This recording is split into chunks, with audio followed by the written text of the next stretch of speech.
Cheers. Hey, folks, welcome back to the Elk Lodge podcast. Maybe you noticed we weren't here last week. I'm sure you noticed. There was a void in your heart for all of our alcoholics out there. So I've been on tour with Steve-O. I've actually been doing stand-up. It's been exciting and fascinating. And so we're probably going every other week for a little bit here. Bear with us. We're going to bring you bangers, though. For example, this week we have my old buddy, Nelson Stowe, who I have not seen in a long, long time. We used to live together at the island, and there was it was brought to a dramatic end, which we will get to. Man, this was just so beautiful, and just, I don't know. I really love this episode. It was awesome. Yeah. Meeting this guy and kind of his new life. He's doing better than he was when he was kind of at the island making mischief. Mm-hmm. Yeah, he's a special human, this one. Yeah, I love Nelson so much. So I think you guys are going to really enjoy this. But you know what else you're going to really enjoy? I have a guess. Starting your day with a cup of Hexa goddamn coffee. All right? We drink this shit every day. We're obsessed with it. We love it.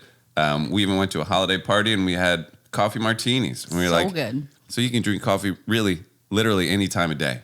It's always applicable. Sky's the limit. So yeah, and for our Elk Lodge listeners, if you go to hexacoffee.com and use the promo code ELK, you get 10% off your total purchase. There's still time to order before the holidays, guys. So if you're looking for little gift ideas, this is a really great place to shop. So yeah, shop small and, enjoy all these delicious flavors that they cook up. Hell yeah. And now enjoy the delicious flavors of conversation. I see. That was smooth. Well done there. That was good, good, good. Don't leave me hanging.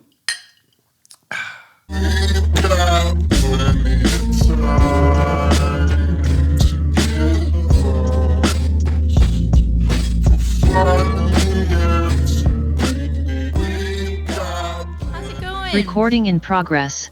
We are recording. Hold on. Yeah, it just alerted me to that. You've been alerted. You've been warned. Are you still on board? Are you up for this? Yeah. This is me signing the waiver. All right, awesome. Check that off. Move on to the fun stuff.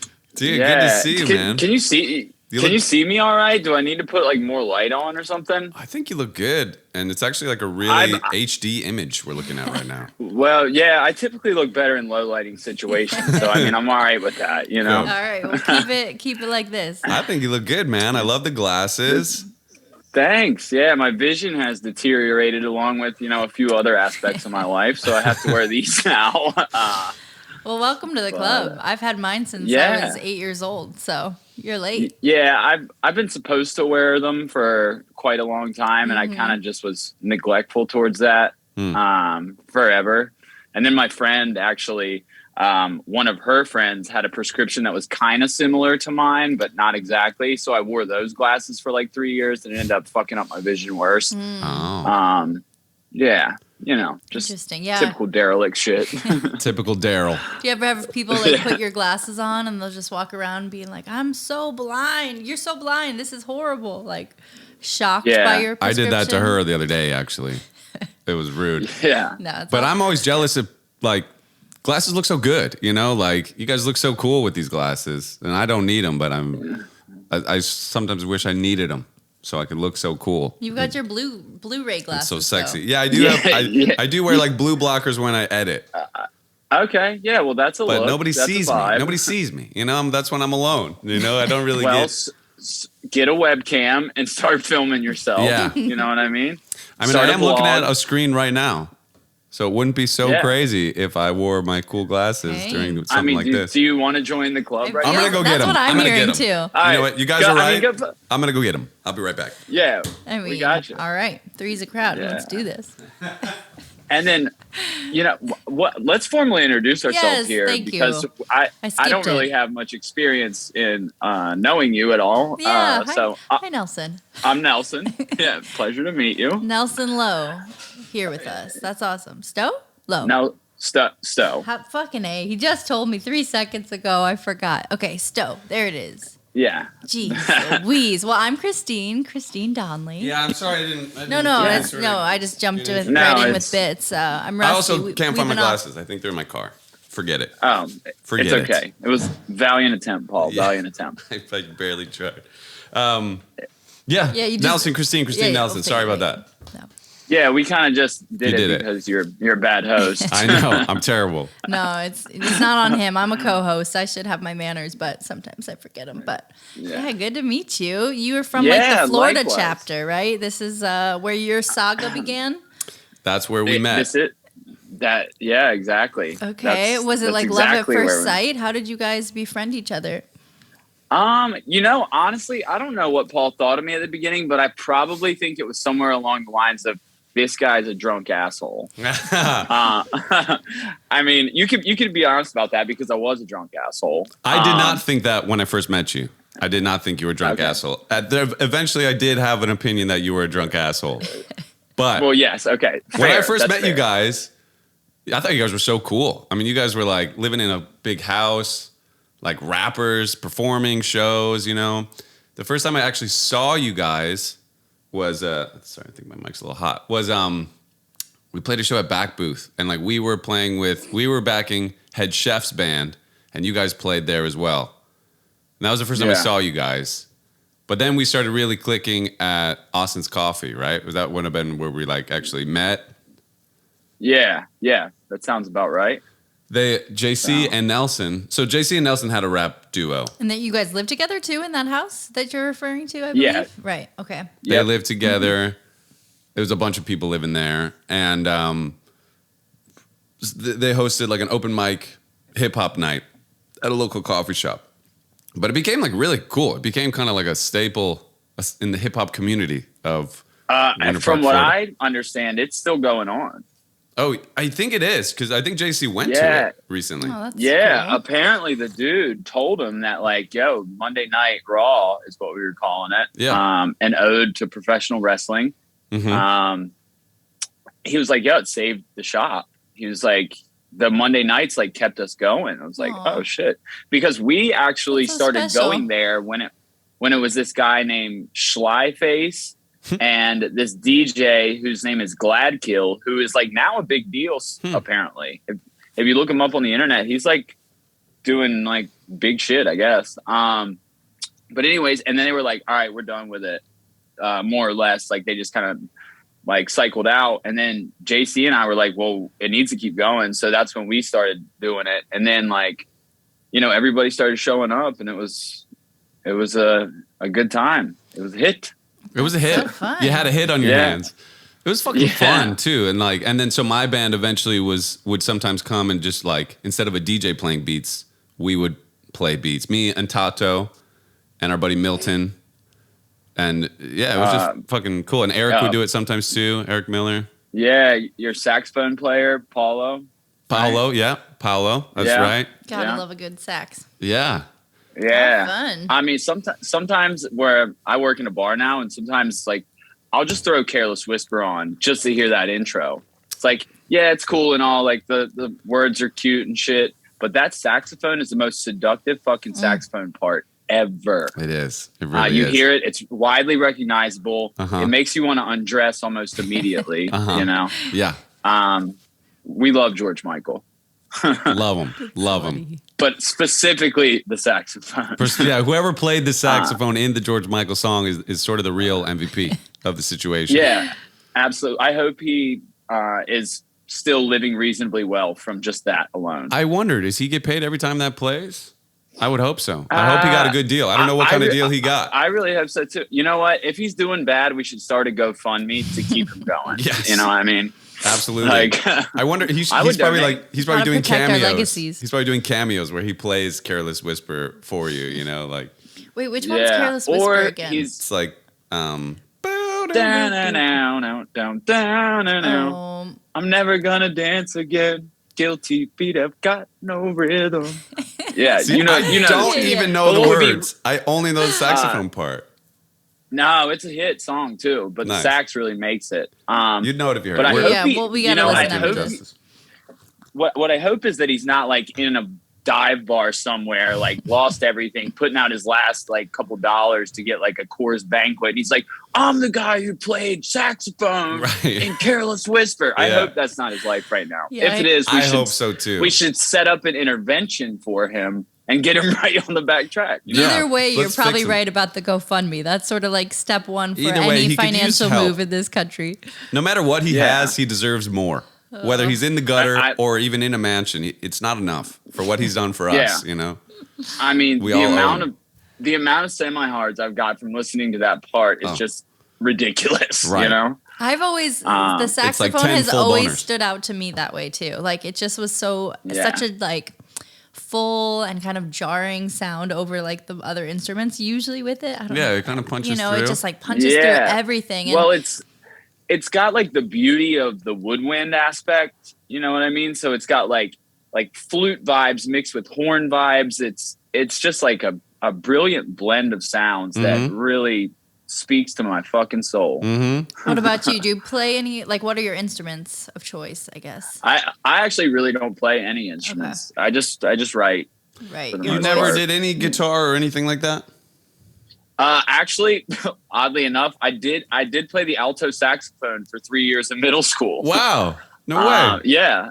I was in the middle school band, played alto saxophone. We played like the Jurassic Park theme song, the Hawaii Five-0 theme song, like, you know, Louie, just like, you know, real remedial shit. Sure. But yeah, I still know the fingering and the notes and stuff. Oh, damn. I never knew that. That's hilarious. Yeah. Once upon a time. So you can sort of read music, you know, notes and a little bit. I know where they fall. Yeah.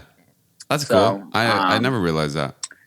Like wildly out of practice. So it would probably take me a bit of, you know, conditioning to. A little rusty. Yeah. Yeah. To be adequate again. But, you know, I could probably still pick it up and play like, you know, Louie. There you go. I know. It's good to have one in your repertoire. Yeah. It's one more than that's like a three note song. Yeah, there you go. I think C, F, and G, and you're golden. Yeah, it's a crowd pleaser. That's a good one to, you know, keep there was in an the era dugout. too. There was an era of like rock and roll. I mean, maybe it wasn't even an era. Maybe it never died. But like saxophone is like sort of a rock and roll instrument. Whereas like the flute, no one's like getting blown in like Bruce Springsteen's band playing the flute. But like that saxophone player is like a celebrity, you know, like the sax guy. And I feel like maybe that's like an 80s thing. Like, you know, a saxophone solo. You don't get a lot of them anymore. I used to go to Dave Matthews Band concerts a lot, and their saxophonist, who actually I think has passed away. I think he did. He was just so mesmerizing. Like, just soon as he was up there, I was like, oh my God, the saxophone! Like, it's just that moment that kind of like would snap me back into it. It's exciting. I don't know. It's exciting. Yeah. Now, see, that guy probably got a lot of trim playing the saxophone. He did. You know what I mean? He did. Yeah, so... Yeah. Whereas their violin guy, I don't know. I don't know what... I can't even picture him. Yeah. I don't know. So speaking of picking things up, you rapped on Brown's new project. I did, man. It was kind of, you know, Brown and I like have been on and off like in touch. You know, everybody's got like their own shit going on. But yeah, Brown and I had started talking before that was really in the works. And I was like, look, man, I've been writing and stuff lately. And you know, he's like, we were just kind of shooting stuff back and forth, and he'd send me little snippets. I'd send him these little like bootleg phone recordings that I did of like songs that I'd written. And, you know, I always give him feedback about his stuff. Like he put out that beat instrumental tape, the Alex Brown project. And I was like, yo, that's super sick, you know? And then, you know, Brown and I have always been real cool. And, he then asked me, he was like, look, it's like, here's a beat that I really want you on. He says, and we'll record something on it. And if Sage thinks it's cool, then I want it to be on my Glow Kid project that's coming up. Like this beat's going on it. And I was like, okay. So I rode around listening to the instrumental in my car for like, I don't know, a week and a half, 2 weeks. And I was like, all right, I think I got something. You know, I was just like recording little parts in my head when I was like driving. And so I finally sat down. I go to the Macy's parking lot at the mall. And it's like the only place that I can go. I have a Bluetooth keyboard. And I just take my phone in there and I do all my writing in the Macy's parking lot by the mall. Amazing. You never pick any other shops. No other parking lots appeal to you. Nah, well, Macy's is like, I don't know. It's just where I ended up. And I have this one parking spot too. And I'm sure that people probably think I'm like watching like porn or doing some kind of weird shit like in the parking lot. Yeah, or like stealing people's identities in the mall or something like that. Like Exactly. Doing some kind of like scam or stuff. Yeah, like there's a heist going on and you're the computer guy, who's like just parked IT. Somewhere like. Yeah, exactly. I'm doing some real technical shit out there. So I went out there and I just like cranked out this song and he's like, yo, you should come to Baltimore and record it. And I was like, all right. So I lined it up where I got my schedule off and it was like, even if it wasn't something that like Sage or anybody else that had like, a say in the project were about, I was like, it'll be cool to go see Brown. Right. You know what I mean? We have crazy ass stories together. Like anybody that ever lived with me during that time in my life, I have crazy stories with since I was a psychopath. You know what I mean? Just out of fucking hand. So anyways, I went up there and like checked out his spot and we sat there and, I hadn't recorded in forever. And so I was like, all right, fuck dude. And I'm like real over analytical. I'm like a lunatic, especially when it comes to my like creative endeavors. I really overthink it and I typically cancel myself out, which is a terrible habit to have. But we went up there and we got in there. He made it real comfortable. And then after like the first couple takes, I was like, okay, cool. And we put out Heavy Footed. And anyways, he sent it to Sage and Sage sent him an email back. He's like, yo, I love this guy's voice, his cadence, his writing. I was like, holy shit. There you go. Because I'm like my worst critic, and that happens a lot for creatives. Like never thinking that it's good. It's like, I have a bad habit of like comparing. So I'll like go listen to some shit that I really like. And I'm like, oh, well, mine isn't as good as that. But it's like, forgetting the whole time that like the coolest part about art and music is like your individuality bleeds through it. And that's what makes it unique. And, but I forget all that shit. It's easier said than done for sure. Yeah. To accept yourself and your work. Yeah. Yeah, it's a hard thing to just accept yourself, then the work too. It's crazy. Yeah. So, anyways, he sent me this. He sent Brown this email. It was like, really liked the song. It's like, and then Brown's like, dude, it's gonna be on there. I was like, oh shit. That's so honestly, that compliment was like so sick because. I think Sage Francis is like one of the greatest writers in hip hop of all time. Nice. The way he strings words together and his literary devices, everything is just like so spot on. I'm like, yeah, this guy's a fucking genius. And so for that compliment to come out of that, I was like, okay, that's sick. Like best thing that's happened to me in, ages. It's so cool. So, I think I said it on the Brown podcast. But like, it's probably my favorite verse on the whole project. Like, I love it. It's great. I don't know. It's so good, dude. Like, and you had sent it to me before. We caught up on the phone like a few months ago or something. You had sent it to me. But it's great, dude. I fucking like. Good job. I share Sage Francis's opinion. I think it's amazing. Yeah, I was blown. Yeah, and like I don't even really listen to lyrics. Like lyrics, I'm listening to the beat. It's like the last thing my brain pays attention to, just normally. But maybe just because it was you, or just the way you did it. Like I don't know, certain things you said stuck with me. Like I'm remembering lyrics. Like I don't even pay attention to lyrics, but they were sticking with me. Like I think I quoted him too. Like. Talking to Brown about it, the album. I think so. I was like talking about your lyrics. They stuck with me. Yeah, too. like that line, like concrete shoes are bad for running and swimming, or whatever. It's something like that. That these concrete shoes ain't good for running or swimming. There it is. Yeah, I mean, I was haunted by that line too. Yeah, it just hit me. It was really nice. It's so cool. You found like your way onto this project. You were kind of like in the exactly where you needed to be, jamming out in your car and. Just taking it one step at a time. It all really fell into place. And and also thank you. Like those compliments mean the world to me. You're welcome.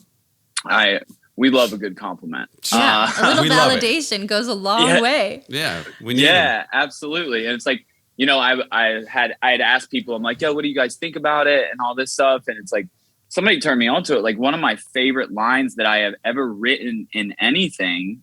Somebody turned me onto it. They're like, yo, this line is so good. Is the line that says the light in the room is a grieving ghost. And I didn't even realize how much I loved that sentence until like I played it back a couple of times until somebody turned me on to it. And it was like, sometimes when I write and stuff, I'm just like, I go stream of consciousness style at it. And I'm just like, kind of just like throwing up on my text edit. But you know, it's like through good compliments, like I realized that I have some stuff that I said in there, even though it's like a little short verse, but that's the snippet that Brown gave me to write to. I actually got some good feedback from it, which is great. But shout outs to Brown, who's the real MVP here. Like, you know what I mean? Like, he's him and I have talked quite a bit because, you know, he had a couple of hard years. With his own stuff, you know, and like coming out of some like depression stuff, and then like putting together this beat tape, and then not only doing that, but coordinating like all these like pretty big name artists to be a part of it, and then getting it out and like the promotion and everything. And I was just like so proud of Brown for that. Like, yeah, I agree. It's phenomenal. Like, yeah, because I know Brown, just like all of us, like has times where he doubted himself a lot, and it would drive everyone crazy because it's like, dude, you're so good, you know. And then he even kind of, I mean, at one point he was like, I'm not doing music anymore. You know, like I tried, that's it, you know? And then he got into painting and like drawing. And then eventually that brought him back to music. And like, now he's working with people that he grew up idolizing and listening to. It's so crazy. Crushing it. Yeah. Yeah. So, I mean, so for you, like, is it something you would pursue? Like, do you want to keep rapping? Do you want to? Did you get this surge of adrenaline? Yeah. Did the bug bite you? Yeah.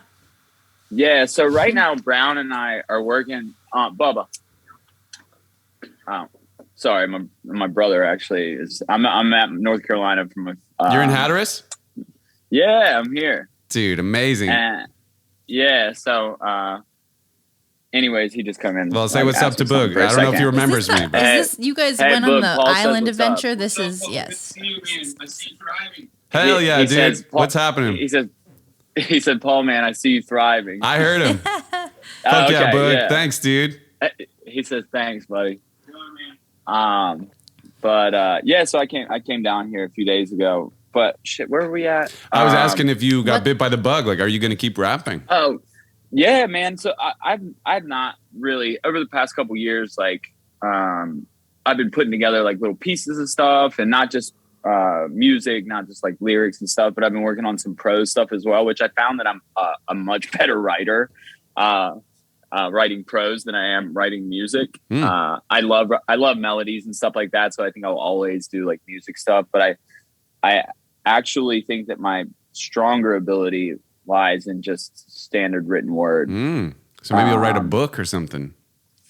I mean, I think that it's cliche for somebody to say like, I'm going to write a book. You know, everybody's writing a fucking book. Sure. You know, like everybody's thinks doing their story. Everything though. Yeah, I know. Everybody's like thinks their story's so unique. Like I could write an autobiography.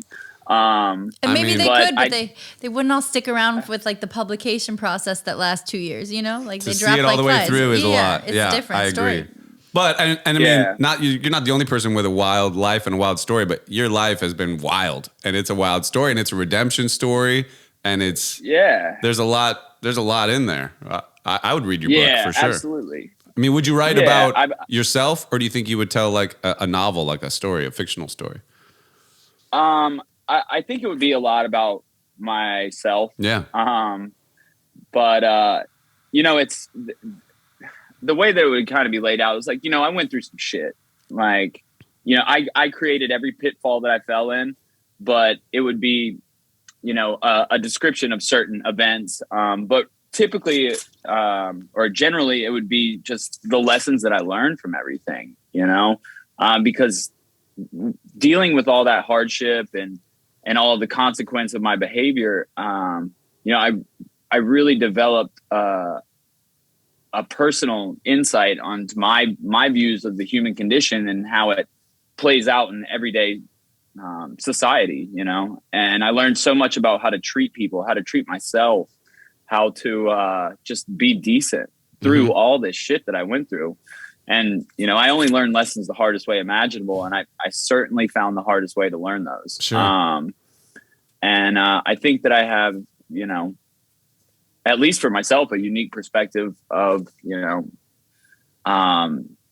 going through and coming out of a pretty fucked up lifestyle. Yeah. What turned it around for you? Was there like how did you do it? You know, like how did you get from where you were to where you are now? Hypnosis. For real? Hypnosis was like the... No, that was a fucking lie. Yeah, that's not... You're like, Boog's been hypnotizing me, and we've been feeling good about it. Yeah. He's been watching videos about it.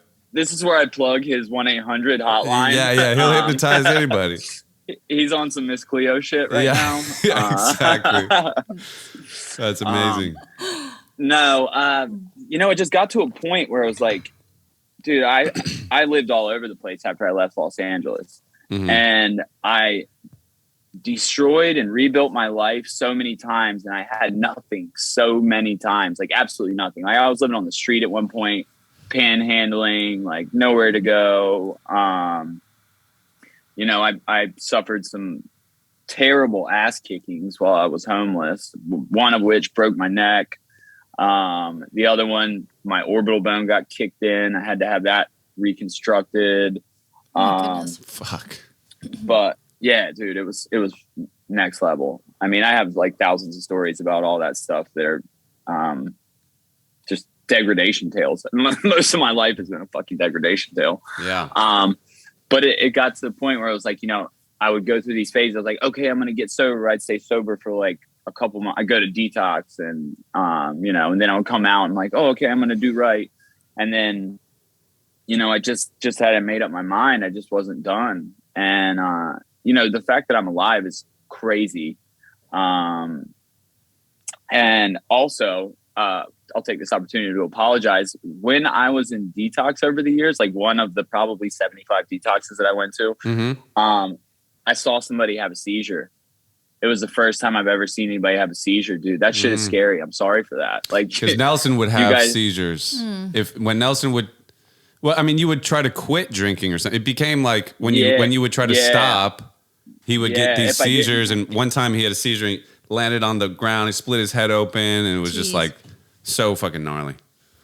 Yeah, but whatever. You don't owe me any apology. I don't feel like you owe me an apology for that. But that was, well, they are gnarly. I mean, I owe a lot of people an apology. You know, mainly JC, but him and I have like chopped it up, and I've kind of tried to, you know, do everything I could to, you know, repair our friendship, and it's in a cool place right now. It's in a better place than it was. But anyways, back to what I was saying.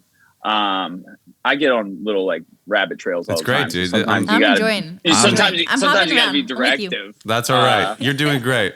But anyway, I just, you know, I would get out, I would get clean for a little bit, and then I would somehow decide that it was a good idea that I try to drink or use drugs like a gentleman again. Right. And I'm just not capable. Something in my genetic makeup, my brain chemistry cannot handle mind-altering substances whatsoever.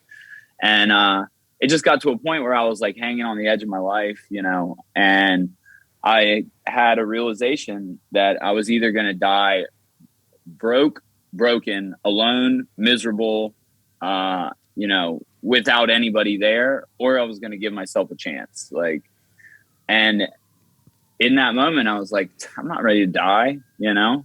I'm not sure I'll ever be ready to die. But at that moment, I was like, I think chance is probably the best thing that I can do. And I cheated myself out of a lot of opportunities, a lot of experience. Like, you know, there's years that I have just like spotty memories because I was so fucked up all the time.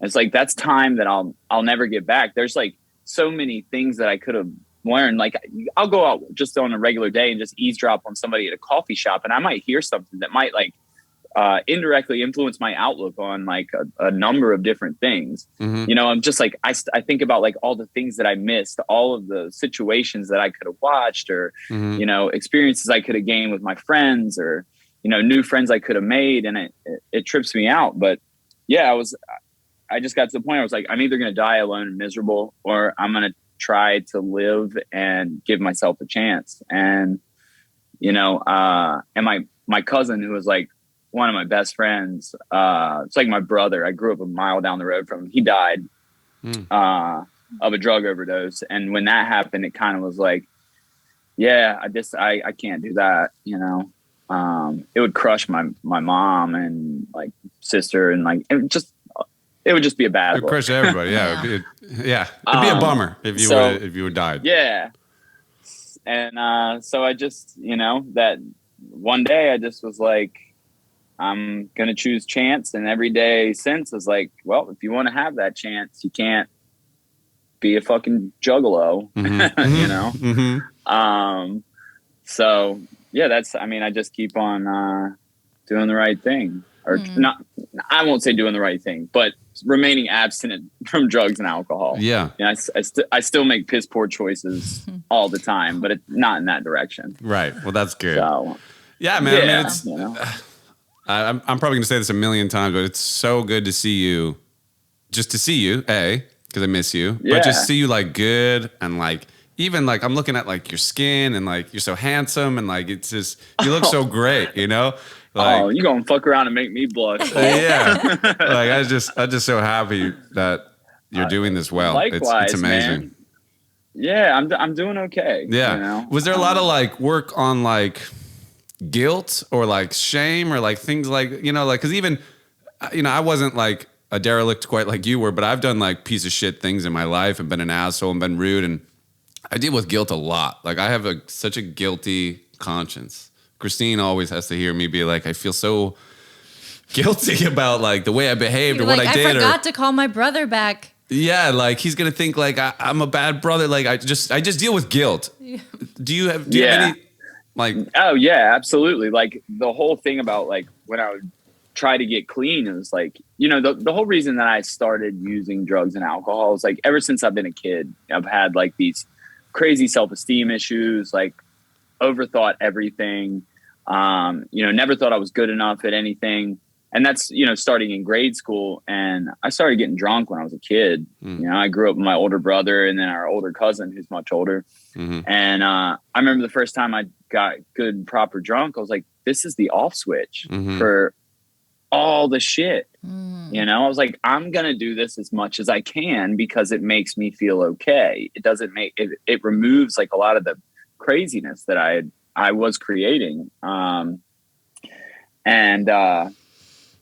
Anyways, yeah, so I kept on using it. Every time something would come up, you know what I mean? And a problem, whatever, I'm like, all right, I'm just going to do this. And it's like, you know, and then it becomes something that you're covering up problems with, right? And so you keep doing that long enough. Then when you finally decide, it's like, okay, I need to remove this, you have an insurmountable pile of problems that you have to face head on. And when you look at those, that it's not only just a problem, but it's all the feelings attached to all those problems too. It's like the guilt, the shame, the remorse, like all that shit. And it's so heavy. Like at that point, if you build them up long enough, it's like, there's no way I can face this. I should probably just keep getting fucked up. You know what I mean? So yeah, when coming out of all that, you know, I had years worth of shit that I'd stacked up. And that's like, honestly, that's like the scariest part, is just like going back and like picking through all these situations that you just botched the hell out of. And, you know, you can do as much as you can and try and reach out to people and be like, look, like once you get yourself better, you know, obviously like 3 days sober, you don't need to be calling people like, hey man, I'm a changed fucking person. Right. Yeah, for sure. You know, because it's just, it's disingenuous at best. Right. You know, after you put together some time and stuff like that, it's like going through and trying to right what you can. You know, some things you can't make right. Sure. And some people aren't going to forgive you for the shit that you did. And that sucks. That's kind of heartbreaking. You know what I mean? But I get it. Like, I understand. Like if somebody was like, did some shit to me, like I probably did to some people, you know, I would probably have a hard time forgiving them. Mm-hmm. So it's like some people just aren't going to get over it.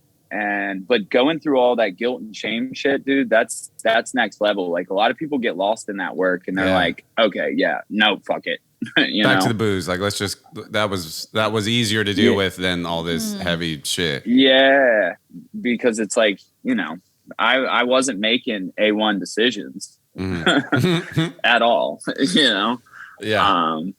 But yeah, no, I totally get that guilt and shame. I mean, I even felt guilty about like that we kicked you out and that like, you know, nobody was there to like help you. And obviously like, you know, you had to hit a bottom. Man. That's not like, but anyway, and then I was just like, well, you know, and then I took years to call you, but we only talked recently. I was like, JC's been talking to you for years. And I was like, why am I not calling Nelson? Like, I hope he doesn't think I'm mad at him. You know, like I had guilt about that.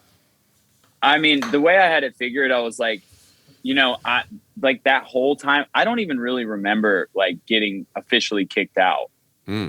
Like you just spilled your own secret. Out. You just spilled your own secret. No, what that I was? he didn't know.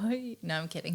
No, I don't even really remember leaving there. I just remember I was in Venice Beach, and I was like, I had like a bag, you know, and or it was like a suitcase or something, and then I met somebody. She was like, "Hey, come to San Francisco."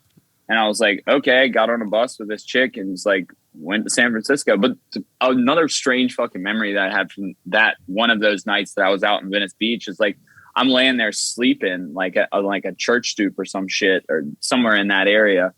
And like some dude like comes up and like straight big spoons me. And I was like, dude, what the fuck are you doing?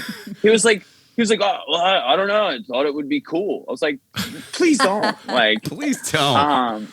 Yeah, that was so weird. That's like, that's like my strongest memory from the days until I got on the bus to go to that San one Francisco. Cut through. Yeah, that one made it. That one stuck around. Yeah, no forced cuddles, like, please. It was like, dude, what the fuck? Well, the night you got kicked out, it was like I was fed up with like you, and so we were all kind of partying or whatever. I mean. In those days, we all got drunk kind of every night. You know, it was like we were still basically like college people. Nelson just got more drunk and was drunk like throughout the day. And, you know, but anyway, we were just all drinking and stuff. But I got kind of confrontational. I was like, will you please leave? Like, will you move out? And I was like, I was so fed up. And then you tried to fight me. Or you're like, come on, Paul. Like you were coming at me. And then like, I'm not a fighter. So I was like, oh, and I like put a chair in between us. And then JC just comes and like just tackled you and like got some shots on you, and then you just got locked out that night. And then the next morning you were like banging like let me in, and we just were like, no, like you're not coming back in. And then, you know, we hear stories like I think you might have met up with Brittany Sweat or something like that or something. And then we heard about your gullet tattoo.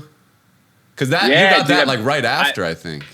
I blacked out and woke up with this throat tattoo. Fuck. And I was just like, oh, shit.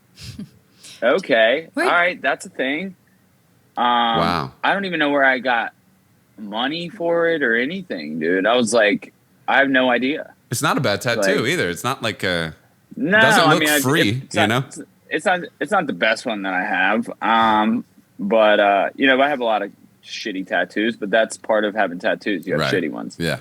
And then they end up growing on you, and then your style changes, and then you start to tell yourself you like shitty tattoos because you have a lot of them. Right. You know what I mean? Right. Yeah. You adapt. You evolve. A finely tuned rationalization justification system I've developed. That's how I feel about my years. shitty tattoos. Yeah. Yeah, we love them. We love them. I wanted a shitty tattoo. That was my plan. That's what you say. Yeah, exactly. It's like, this is my fucking style. But that's so. It's funny because like so in my head for years, it's funny that like you don't remember it at all really because in my head it was like I instigated this thing with Nelson, and that's what like led to that night, him getting kicked out. So he's probably really like mad at me, thinks I hate him. Like, you know, that's what I carried around for years. Dude, I didn't remember that at all. And honestly, it was a lot of guilt and shame that I didn't reach out to anybody. Because I was like, okay, like I'm like JC and I like went out there to do this thing together, right? And then Reed and you know, all that stuff. And then like I know I was the reason that I got kicked out. Like there was no doubt in my mind. And like maybe during that time I was like bitter and victimizing myself or whatever. And if I ever said anything, which I probably at one point said like fuck JC or fuck Reed, but I never said, I mean, just like in every day, I didn't like go out and tell people that, you know what I mean? For sure. But it's like, I loved everybody, you know what I mean? But at that time I probably felt like, oh, I need to be a victim, because like throughout my whole like addiction, alcoholism, all that shit, it was like, I was always a victim. You know what I mean? It was never my fault. Right. It was always, you know, if you had my problems, like you'd be fucked up too. So I always needed a reason to stay fucked up. So it's, even if I created all the drama, disaster, it was somebody else's fault. So that way I could use it to stay fucked up. Right. You know what I mean? Right. Because it's easier to be a victim than to face the truth. For sure. And I lived in that zone for a long time. And so I honestly, no hard feelings. I knew that I fucked it up. You know what I mean? And I do not even remember you being an instigator in it. That's funny. Yeah. Yeah. It was you, and you were justified to say that shit because I was a fucking terror, dude. Sure. Like, well, you know what I mean? Like no hard feelings from me either. I've never had any like resentment towards you. I've just was worried about you, and I'm glad you're better, you know, but like, and we didn't have the tools to help you in that time. It was like all we could do was kick you out. Everybody tried, you know what I mean? It was like, and I had, dude, it was still many years of me fucking up until I finally figured it out. And I'm just lucky I didn't die in that time frame, you know? Yeah. I should be dead many times over, but I'm curious about something with your sobriety. You said you work at a bar, is that right? I actually work at a dive bar. So talk to me about that. What is that like? Because you're kind of doing what I would imagine that, you know, a lot of people would say, no, don't do that. No. Go anywhere else. Yeah. Yeah. I mean, some people are really sensitive about like being around substances like alcohol, stuff like that. But honestly, when I got sober, like I really made up my mind. And I know that like one drop of alcohol could potentially and eventually will cause me to lose everything and be back where I was, alone on the edge of death and with nothing, you know what I mean? And I'm not willing to go back there. I'm not. I've started over too many times.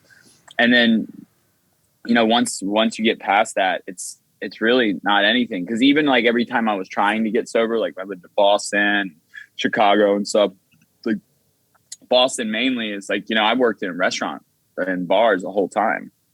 And it's like, I don't know, until I figure out what I want to do when I grow up, it is a great income because it's mostly just like talking to people, you know, being friendly, being witty, you know, it's sales also. Sure. And you're a born salesman. And I crush it in that department. At least I think I do. And it usually, you know, reads that way based off of the money that I make. So, I mean, it's until I figure out what I want to be when I grow up, it's decent. And honestly, I have a lot of fun doing it too. Like, and you hear all kinds of crazy shit. It's like the most insane situations. And it's like, and I find like comedic gold in a lot of it. And also you get to hear like some stuff. Like I also hear some heavy stuff too. Like I become friends with a lot of these regulars that come in there. And, you know, they tell me all kinds of stuff, and I have these like powerful moments where I'm just like sitting there listening to their stories, and I'm like, dude, that's fucking heavy. Like I might cry, you know? And so there's a wide variety of emotions that come with that. And also, I kind of think it's a good reminder for me. Like, sometimes I see some erratic behavior and I'm like, fuck, I was that guy. Like, sometimes I'll have somebody in there that's really a terror. I'm like, dude, you need to get the fuck out. You know, because it's just me and a cook that run the whole, while I'm on my shift, that run the whole joint. And I'll see people like wilding out. I'm like, and I'll start, and like immediately I'll be like, my judgment will be like, what a fucking idiot, this, that, and the other. And then I like sit back and like think about it. I'm like, dude, I was that guy. I was worse than that guy. You know, towards the end, it was like I got kicked out of every fucking bar that I went in. Whether we heard you got kicked out of a Sizzler, and Joey was like, do you realize how crazy you have to act to get kicked out of Sizzler? Dude, I got kicked out of Western Sizzler. That's what I heard. I think it was like after you had left. And like, so some of our other friends were like, you hit them up and they were like hanging out with you or something. And I think you got kicked out of a Sizzler for like, you like went up and like grabbed a bunch of shit with your hand, like from the buffet and like just were acting crazy. That's what I remember hearing at least. Dude, I need to put that on my resume. That is a PowerPoint on a resume. That is it. Yeah. I'm actually next slide. Actually, I'm having like a proud father moment for myself right now. That at least I can check that off my bucket list. I didn't even know it was on there until you just mentioned it. There you go. And now I know that I can check. I've been kicked out of a fucking Sizzler. Yeah, dude, you did it. Keep that for 2 truths and a lie. Okay, that's a good one. Yeah. Oh my God, your 2 truths and a lie would be so heavy. I'm not particularly proud of a lot of stuff that I did, but getting kicked out of a Sizzler. That one's okay by you. Yeah, no regrets on that one. Yeah. I mean, and the fact that people are taking themselves so seriously in a Sizzler anyways is kind of mind-blowing. Check yourself. I'm just here to check you a little bit, you know? Right. To remind you that you're ridiculous. Yeah. It was, you know, I was trying to give them a reality check. It's like, look, guys, we're all here. Like, come on. Right. Like, that was like your art form. That was your art form. Yeah. Do better. Exactly. Okay. Yeah. We're all here. So there's a problem. Something brought us all here first. So don't act all high and mighty on me. Yeah. Is there any part of you that's like, because, you know, I work with Steve-O and like he's sober and his past was like so crazy and gnarly, derelict behavior. But there's a piece of him that's kind of like stoked on it. He's like, fuck that guy. I never want to be that guy again. But a part of him's also like, it's kind of cool that like I had this, I went so hard. Like, is there any of that kind of balance for you, or are you not there yet? Or, you know, how do you kind of? Yeah, no, I mean, I think there's definitely like some things that I can sit back and like really laugh about. I'm like, dude, that was a fucking power move. Right. Yeah. You know, like getting kicked out of a Sizzler. It's like, all right, it's kind of like out of a Sizzler. That's wild. Yeah, that's dope. There's like there's a bunch of other things that I'm just like think about. I'm like, okay, like that was cool, even when it wasn't. Right. But I definitely have some great fucking stories out of it all, you know, and tattoos, and tattoos, and throat tattoos. Yeah, not just any tattoo, a fucking throat tattoo to wake up to. That's like that's a humbling experience. What is the tattoo? You know, it's like an anchor. It's got some like little flower things on it. Now I got shit all around it because you can't just have like an outline of a blackout tattoo on your neck. You got to put some stuff around it so it doesn't. So it gets lost in the shuffle a little bit more. It locks in the mix. Yeah, you know, the thing about having bad tattoos, if you surround them with a bunch of tattoos, then they get lost in the mix. Yeah.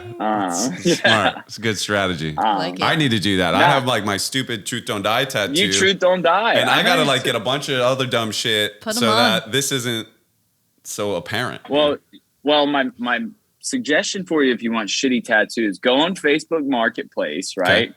Find the guys that are selling tattoo work on there that have the worst looking tattoos ever. Like you might get hepatitis C from like sitting in this guy's like office chair in his garage. Right. They do the best.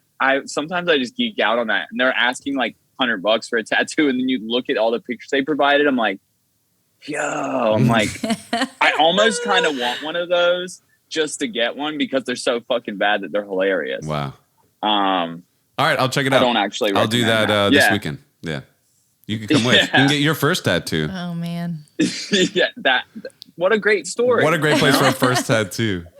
So you're in Hatteras right now. When I don't know if you saw the episode. We had Eric Miller and JC here one day, and we talked about like just our crazy time when we were on tour, and we stopped in Hatteras, and we were hanging at your mom's like gutted house, and we took all these mushrooms, and it was a wild time. Do you remember that? Oh, I remember like pieces of it. Like I remember going out to Captain Rolo's, that little bar. Captain Rolo, yeah. Yeah, the average side of the world. Oh my God, yeah. Chase was yelling that, yeah. But I mean, honestly, I was real fucked up that whole trip.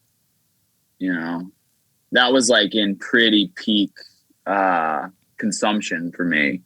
You know, whatever I was doing at that time, which I think was mainly alcohol, and then whatever else would possibly come in front of me that I could get my hands on. So yeah, it's like, see, that's another thing. It's like I miss out on a lot of memories. It's like I remember like little pieces and highlights and stuff, but like, yeah. So I don't even remember taking mushrooms down here. I'm sure that I did. You did. You did. Yeah. We all did. It was fun. What's Hatteras like? Like, is it built up more? Has it pretty much not changed? Are there like resorts now and like the town's getting ruined by big money or anything like that? There's not any resorts. You know, I don't live here now. Right. I'm just down here visiting. But you know, there's a fair amount of like new building. There's still no like south of the Oregon Inlet Bridge. There's still no like chain restaurants or anything. Awesome. No like real resorts. I really don't come down here that much. It's like, honestly, it's kind of depressing. And I have like some friends that are from around here. I'm really glad that I left when I did, when I was like just out of high school. Because I find not just in like people that I know, but like generally there's a mindset here that's completely sheltered.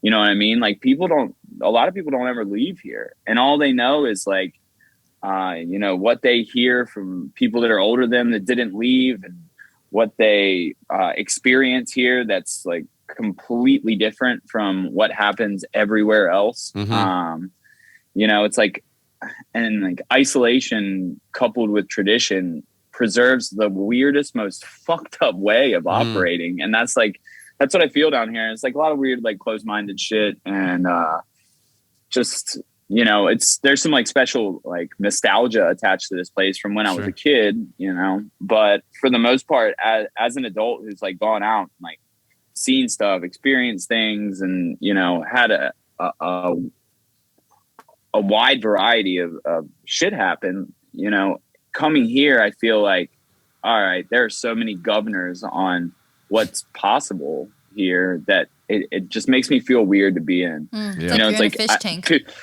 Yeah, like people see on like my Instagram or something like that, like a post with me and like my Speedo, because I started wearing Speedos to the beach because it's the most effective swimsuit. It's like hands down the best swimsuit.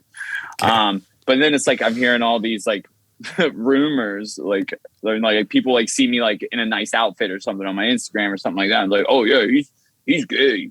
Shit like that. And so I come down here and I hear all these things about myself that I didn't even know. Right. You know, and it's like just like weird shit, you know. So I just try and stay away from it because it's a bad vibe for me. It was a strange experience, my time there, man. I really liked it, but it was... Sounds like stuck in time. It kind of is. I mean, it's a little island, like miles off the coast of North Carolina or South Carolina? North Carolina. North Carolina. Yeah, it's small. It's like a little barrier island. Yeah. Not much to it. And it's like, you know, tourism is, you know, what the economy is based around, and then like some commercial fishing, stuff like that. But, you know, for the most part, it's like, I don't know. It's an odd spot. It's an like odd spot. A sleepy town. Yeah. And if you're not just visiting and like you're there and you're here, and you see like all the inner workings and you hear like all the gossip and the stories and like all this shit, and it's like somebody turned a fucking short story of Flannery O'Connor's into a Twilight Zone episode. You know. Sorry, I just knocked my phone. That's all right. But yeah, so I try to like not really be here too much, but this is where like, my brother, he lives like an hour up the road, and mom and stepdad, they have their house here. My dad lives down in the village. So I'll come every once in a while, real short trips. Where do you live normally? Right now I live in Virginia Beach, which actually isn't an incredible amount cooler, but it is cooler. Okay. Never been there either. I've never been to Virginia Beach. Is that on the East Coast beach? It's the farthest you can get in Virginia, right? On the coast, and that's kind of a weird spot. But how long you been there? It's all right for now. Let's see, it's almost 4 years now. Wow! And why Virginia Beach? What brought you there? Well, a patchwork quilt of poorly placed decisions, okay. And that's just kind of where I got to, and I put my life back together, really, because I started to get sober, like seriously sober, in 2015, and then I had like some mishaps and shit like that, and right when I got to Virginia Beach is when I like really like started getting like to the bottom, serious. To the bottom of it. To started to like really untangle all the chaos a bit. I've stayed there, and it's like the cost of living is super low, and it's a great opportunity to save money and to really plot out my next move, which I don't know exactly what it's going to be, but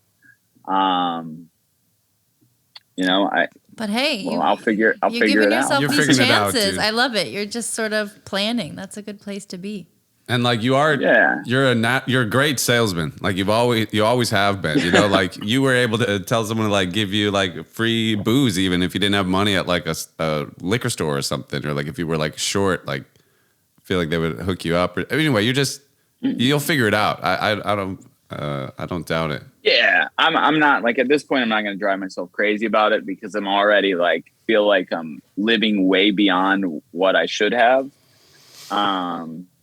So now I'm just kind of like, look, if I can like wake up, have money, and be somewhat productive, have some good friends, and that's great. Obviously I want to like do something beyond what I'm doing now. Like I don't feel the most accomplished like going into work at a bar and it's like, oh, here I am,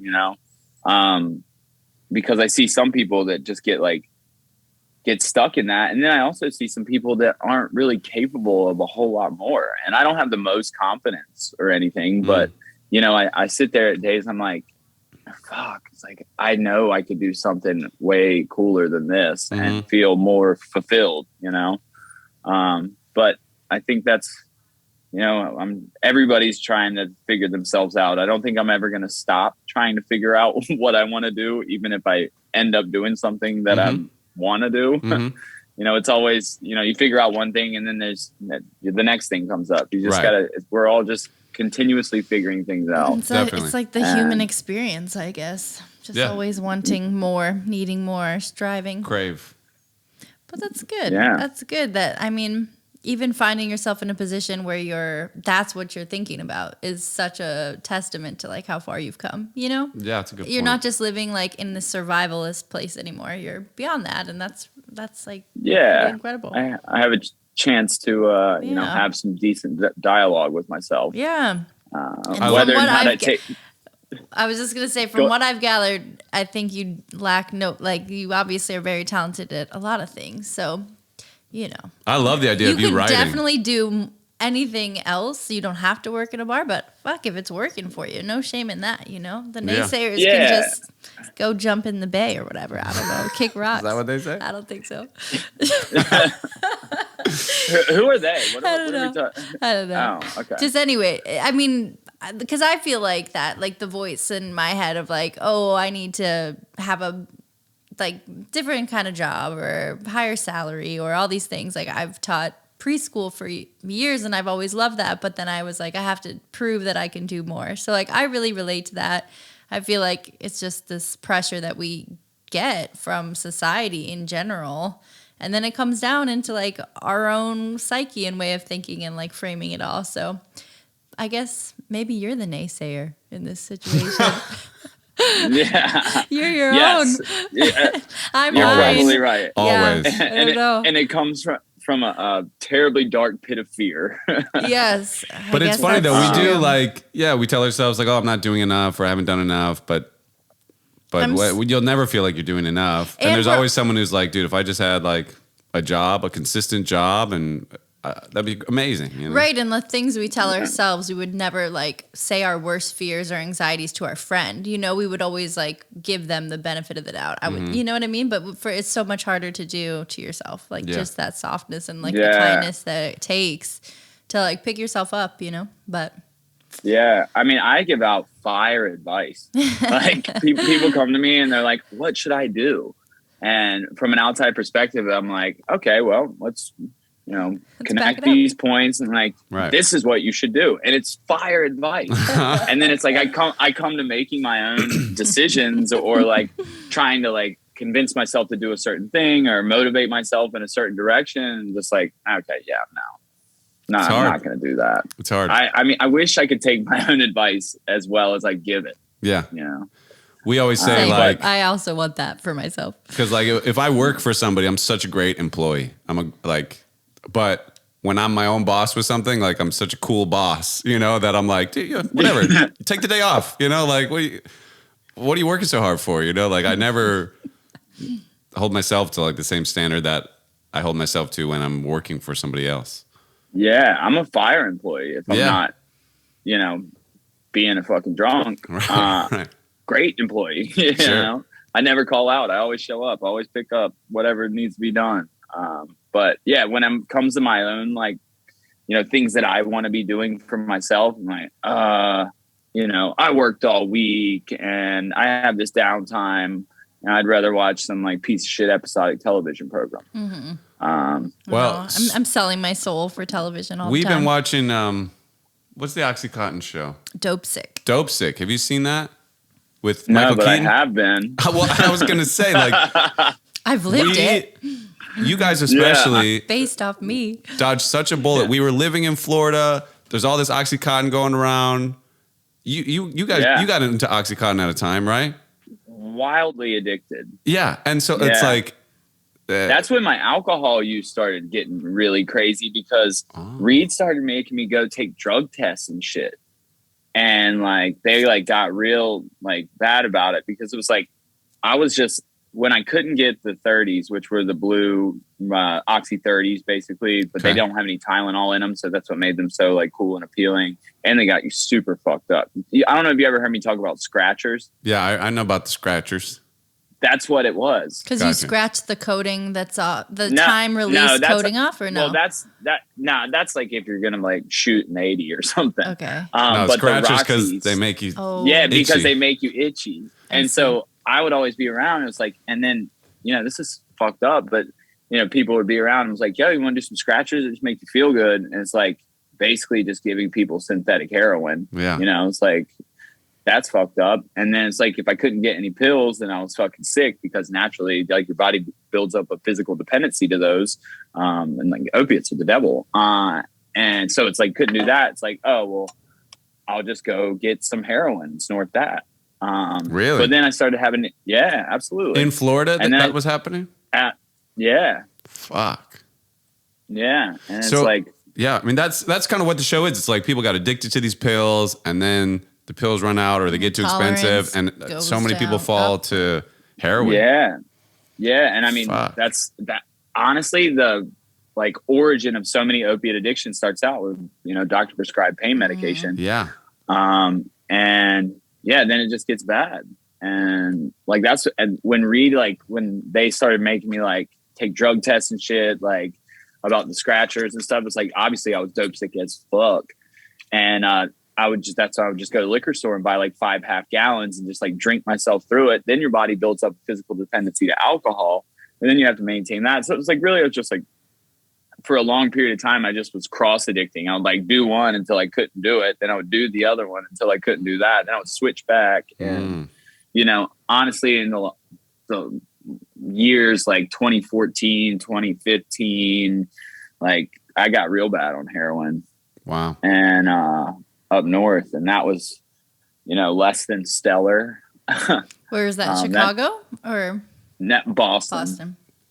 Yeah, I did some when I was in Chicago, but my addiction got real fucked up when I was in Massachusetts. Damn. And yeah, it was fucking bad. And is that like before things were being cut with fentanyl, or was that a risk at that time? No, too? Shit was getting cut with fentanyl too. I don't even know how much I should say about this shit. But anyways, at like one point,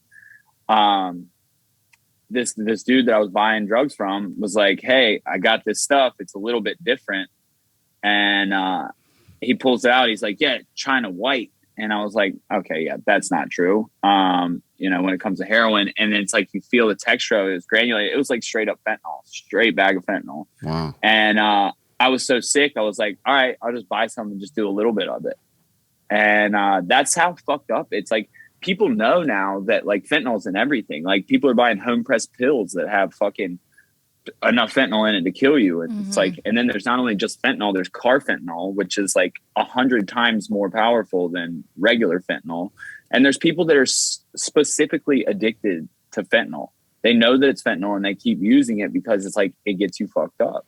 Wow. It's like, that's how bad the addiction is. You'll do anything not to be sick and to be so close to dying. Like that's like heroin addiction. It's like to getting as close to dying as possible without actually dying because you want to feel that fucked up.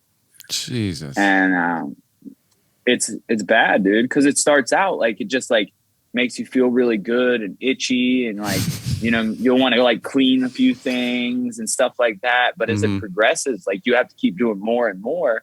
And then when you get to the point where you're like fully physically addicted, your tolerance is so high, you have to do so much that basically puts you out every time. That's when you see the dudes like falling over like this, like, like that as portrayed in movies, like heroin addicts like that. It's like, because those people have been doing it for so long, their tolerance is so high, they have to do such high amounts that you are completely incapacitated after achieving that state of just not feeling sick. Yeah. Fuck. It is the fucking devil, dude. And then it's like withdrawing from that shit is the most uncomfortable thing that anybody could ever experience.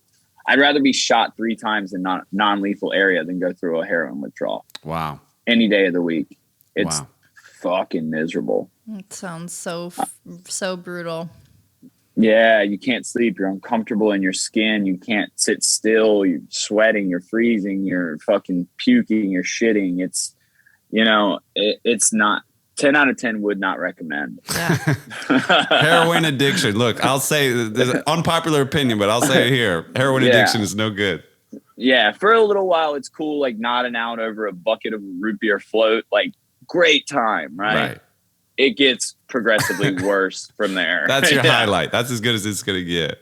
Yeah. When you're sitting there fucking half asleep watching a fucking shitty show, eating a root beer. And you're like, okay, this is living. Did you ever have times where you're just like, and then it's not, and then it's not. Did you ever have times do what? Oh, the connection got a little weird. Did you ever have times where like you just kind of taking like random pills from people, random drugs? You're like, or like you smoke something and it's like, oh, that's like PCP, or like, did you have moments where you took some drugs and it was not what you expected and you ended up having some crazy time or something? Absolutely. When I was living in Oregon, I was doing cocaine with these girls, or with this one girl. I was hanging out with 2 girls. Then one of them left. Then I was with this other girl at this like weird little like hotel that had been turned motel. I should not use the H in this situation because it was a piece of shit. But it was turned into like a little studio, like apartment thing. Okay. And we were down there and we were doing cocaine, and I was pretty sure that we had run out. And anyways, she's like, hey, there's another line up there. And I went up there and I snorted it, and it gave me like the worst fucking burn that I've ever experienced in my whole life. And it's like, what is this? What the fuck? It was like tasted terrible. My whole fucking sinus was burning. She's like, well, we ran out of coke. That was meth. I was like, oh shit. And absolutely fucking uncomfortable high. And then at that point I was like, okay, well, I already snorted some. She's like, oh, well, now let's smoke it. And I was like, well, fuck it. I'm already here. Like, let's go ahead and take this to the extreme like everything else that I do. Mm-hmm. Like, why not?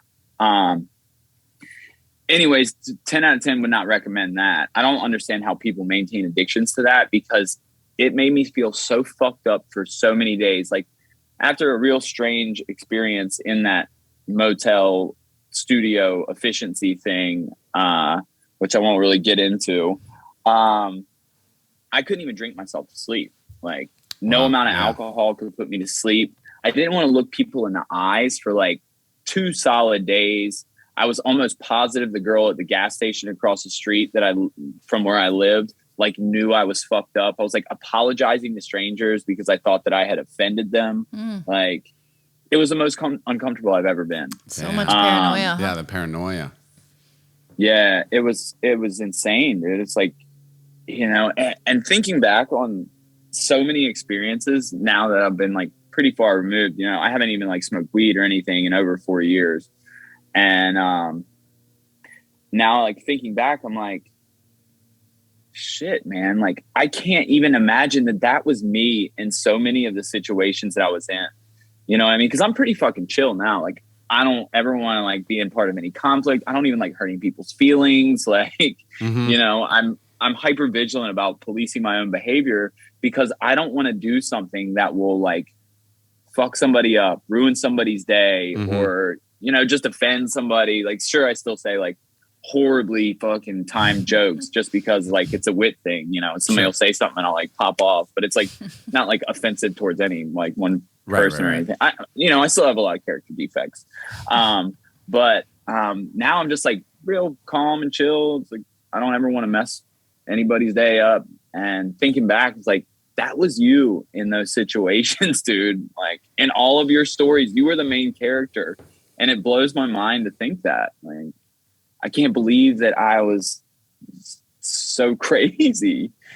This is wild, dude. I mean, I don't all these stories, there's stories I don't even know, like I barely know the surface of how gnarly shit got, but you were gnarly. I mean, for sure.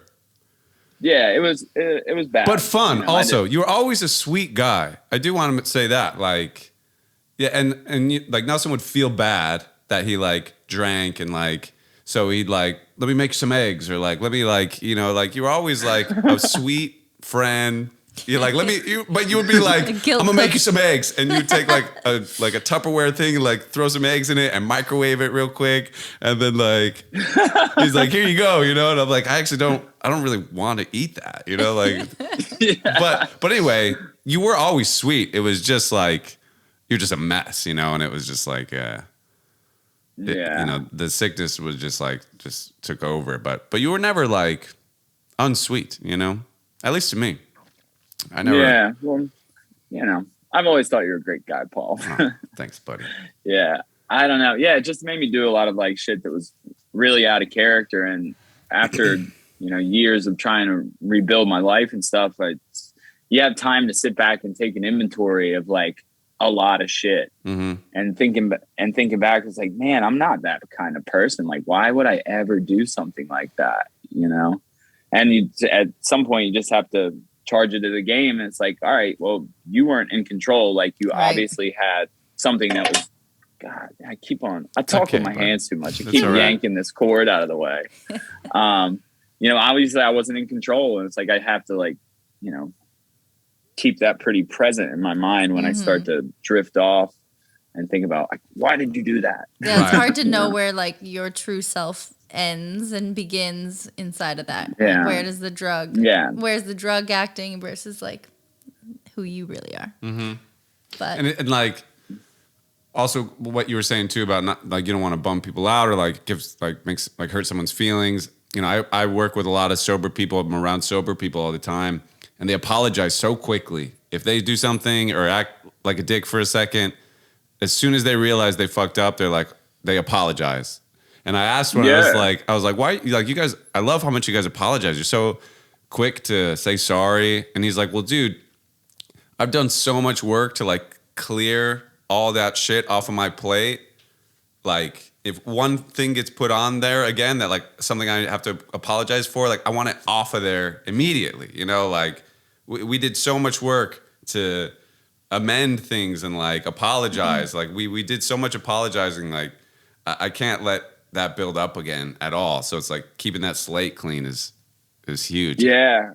Yeah. I don't ever want to have something I'm carrying around like at the end of the day, at the end of the week or anything that I'm like, damn, I really acted like a dick there. Like that's fucked up. You know what I mean? I try to like throughout the day, you know, sometimes it escapes me, but I always try and keep it in the forefront of my mind. That's like, okay, like everything that you say and do could have some negative repercussions. So I try and, you know, choose my words somewhat carefully. And there are times I can be reckless with the way that I speak. And sometimes like emotions get the best of me and I'll say things that I don't necessarily mean, but I am try to be really good about, you know, after that happens, being like, look, I could have handled that a lot better. And like, you know, I'm sorry. Yeah.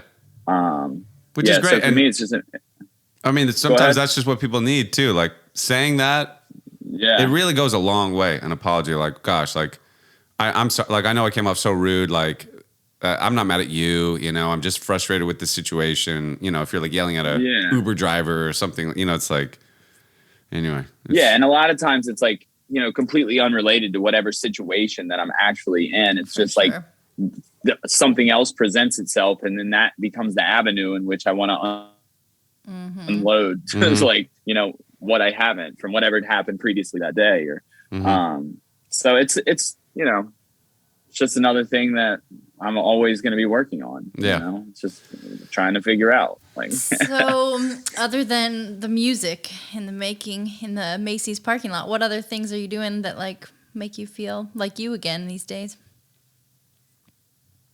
You know, that's a good question. Honestly, just, I don't even know if I have a great answer for that. Okay, no, sorry, I didn't mean to just come at you so hard. That's a great question. I'm thinking about it for like myself even. Yeah, that's very thoughtful. You just sent me into like a existentialist spin. I'm good for that. Watch out. Yeah, I had to question one. Everything for a second. Yeah. I mean, honestly, I love writing, and that it makes me feel, you know, after I write something that I think is pretty cool and then I reread it, I'm like, okay, you know, it's kind of like a little ego booster for myself. But I mean, honestly, just being alive and being able to experience things and forming new friendships and like going on trips. And, you know, I was never able to do any traveling or like take myself out to a nice restaurant, or, you know, if I just want to go like anywhere, you know, like now it's like, I have money, I can do that. I have like friends, I can like go form experiences with people, you know. I think just like not being a drunk piece of shit and trying to do the right thing and living decently, it makes me feel like me, you know, this whole time of me, like, when I was trying to get sober, since I've been sober, it's all been a bunch of stepping stones to getting back to where I felt like myself. And I feel pretty good about, you know, where I'm at right now. You know, sure, there's still some things that I should work on and can work on and do work on. But I think that like the culmination of my experiences have led me to a place that's pretty decently me right now. Awesome. Great answer. Awesome. Yeah. Great question. Great answer. Well handled there. Yeah. I don't know how well I answered that, but I mean, I think it was great. No, it's true. I've got a friend who always reminds me that we never arrive anywhere. Like the journey's never over. So of course, like there's always going to be something that we're trying to do better, trying to strive for, whatever. But I think just the practicing of patience with ourselves, again, so much easier said than done. Like I so struggle with it. But, you know, that's all you can do. Just sobriety. One day at a time. Yeah. Keep trying. Keep trying. Sobriety is cool because it forces you to like work on yourself. Whereas like everybody needs to be working on themselves. Like, you know, I'm a piece of shit sometimes. Like I got to work on me. Like you got to work on you. Like everybody. But like, you know, sober people like are actively doing it and like view themselves as this work in progress. Like the rest of society needs to adapt some of that. I feel like we would all we're all need a lot of work and like need to improve and need to apologize for things, make amends. Like that's not just drug addicts that need to do that shit. Yeah. So I mean, there's definitely some cool stuff about a lot of like programs affiliated with being sober. I think that some of their guidelines are wildly applicable in like everyday life. You know what I mean? A lot of people should go look at a lot of the guidelines that they set out for their plan of, being, sober. I think that's great. I don't really agree with one or the other or anything like that. But I think there's a lot of people that could benefit from doing some of the work that comes along with, being sober. It's weird talking about it so much because I like help people out, like when they need to go like find a detox or something like that. Or like, I always try to make myself available to anybody that's struggling, and I'll do what I can in order to, most effectively assist someone without enabling. But I don't really talk about it an incredible amount. Like, there's some people who get sober and it's like, they like want to post like, 6 months sober, 1 year, 2 years, 3 years, 4 years sober today. Like, I don't ever like post about it or anything. It's weird. Like, just even kind of discussing it at length, but it's I don't know, man. Yeah. I think everybody could benefit from that. Yeah, I agree. But I hate people that try and shove the shit down your throat. I can't stand people that are just like, want to like maim you to death with a fucking big book or something, Sure. I can't stand that shit. Or people that are like speak condescendingly towards people that like drink or do drugs because they're sober. You know what I mean? It's like, man, fuck all that. Right. If I just can't drink like a gentleman, and I know that. I'm not mad at anybody who can still maintain a cool life and like drink or smoke weed or whatever the fuck somebody wants to do. If it's not like fucking up your shit and it's not turning you into a monster, like, more power to you. Like, if I could drink like a gentleman, I would abuse it. Right. The gentleman thing would go out the window real quick. Yeah, absolutely. I mean, I even know people that do cocaine like a gentleman. Kicked out like a gentleman. Yeah. I know people that do cocaine like, if it's around, they never buy it. It's like twice a year they end up at a party and like do a bump of cocaine, and like they have this perfectly healthy relationship with it. But like, I'm afraid to try it. I think I would love it. I think I would totally get addicted to it. So I've never even tried it, but it's like obviously like heroin is different, but any of these drugs, I tried so many ways to use heroin like a gentleman, and it just doesn't work out. Nobody, I don't think in the history of ever has ever been able to use heroin like a gentleman. Save yourself some time, kids. I don't know. If there are kids listening, just skip it. Yeah. Skip it all. If there's any kids listening right now, we have a big youth audience. You're fucked. You've already heard enough terrible shit that something's going to go wrong. Yeah. You're corrupted. Go to bed, kids. Right. Yeah. Shouldn't be up this late. Yeah. Well, dude, this was amazing, bro. I'm so happy to see you and get to talk to you and get to ask you these questions and like talk about this stuff, man. It's just so great. Thanks for doing this. Yeah, man. Thanks for having me. And Christina, it was super nice to meet you. Nice to meet you too. I'm sorry I messed up your name. What did you say? Oh, that's okay. I called him Lowe. Oh, Nelson Lowe. Yeah, that doesn't work. That's I have certainly been in some low places in my life. I'll take that last name. I might even change it. No. You deserve Stowe. It's beautiful. It's mighty. I like this. This is good for you. Thanks. Yeah. Got it for my birthday. There you go. That's good. Well, dude, that's my favorite cheesy joke. I've never heard it, honestly. I'm going to use that. Yeah, if somebody's ever like, "Oh, I love your name," say, "Thanks, got it for my birthday." That's great, dude. It's good. Yeah, it's on some dad shit, but it is. That's a good bartender joke for sure. Yeah, it comes in handy. Yeah, I love it. Quick. You gotta have them ready. Just dish them out in a hurry. I love it. Fuck yeah.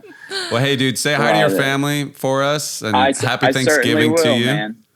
Yeah, likewise, Yeah. dude. And I'll talk to you one of these days soon. Like I said, Brown and I are gonna be like we're in the process of figuring out some mechanics for a project, just him and I. And we're really pumped on it. So I'll keep you in the loop. Please. But if anybody's out there listening and you haven't listened to Brown's Glow Kid album, you need to go find that. Definitely. So I had to do a plug right there. I'm so glad you did. That's my fucking boy. You saved us some heavy lifting. Yeah. So dope. But I really appreciate you hitting me up, Paul. That means a lot. Like I'm really glad that we got to sit down and shoot salad for a bit. Me too, dude. And you know, I love you, man. I love you too, Nelson. Yeah. My brother. Big heart. Big heart, dude. How nice is this, guys? Yeah. This is good. Yeah, it's been a long time. It's like a lot of shit happened, like whatever, but like you're my boy, Paul. You're my boy too. I appreciate you having me on your show, man. My pleasure, dude. Thank you for doing it. Yeah. Fuck all yeah. All right, y'all. Well, Nelson Stowe, everybody. Yeah, thank you, Nelson.